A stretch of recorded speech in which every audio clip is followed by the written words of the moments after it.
presented principles for a comprehensive agreement to Hamas. The proposal, which is based on partial Gaza principles formulated by the Americans, was passed by an Israeli mediator, and it is not yet clear whether it will be acceptable to the Hamas terrorists. Let's see. What we know so far is that, according to the American outline, all 48 hostages will be released on the first day of a ceasefire, together with thousands of terrorists that are currently being held in Israeli prisons, and thereafter negotiations will open to end this war in Iraq and all the other armed groups in this region that are operating under the orders of Iran's Islamic Revolutionary Guards Corps, which is the head of the crumbling axis of evil in the Middle East. And a moment before we begin, I want to call on you to continue spreading the truth, share, and follow us, because forces of evil around the world continue to spread lies about Israel, and we are standing on the front line of the truth. So we would be happy if you would support us, share this content, and of course, don't forget to click that subscribe button so that you remain tuned.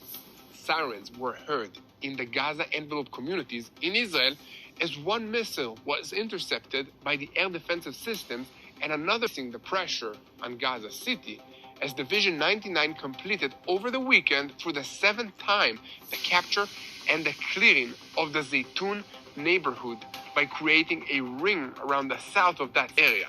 And late on Sunday evening, the IDF spokesperson in Arabic, Colonel Avichai Aderi, published evacuation notices to residents of several high-rising buildings in Gaza City, and then about an hour later, Gaza media began reporting to wait southward to safe zones, except that so far, only around 100,000 out of about 1 million are estimated to have done so.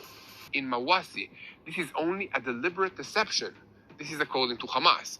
For their part, as noted, the Air Force is focusing the strikes in the Gaza City area and the neighborhoods that surround it.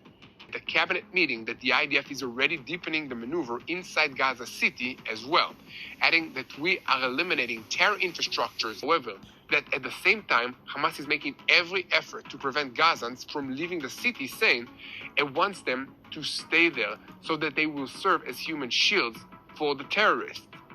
It, by the way, does not shrink from means. We saw only that area. This is according to Prime Minister Benjamin Netanyahu.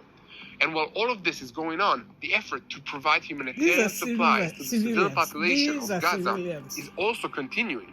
Despite Israel's enormous humanitarian efforts, within which more than 11,000 aid trucks have entered since the resumption of its flow in May, including thousands of tons of medical equipment, water, tents, and millions of food packages, is revealed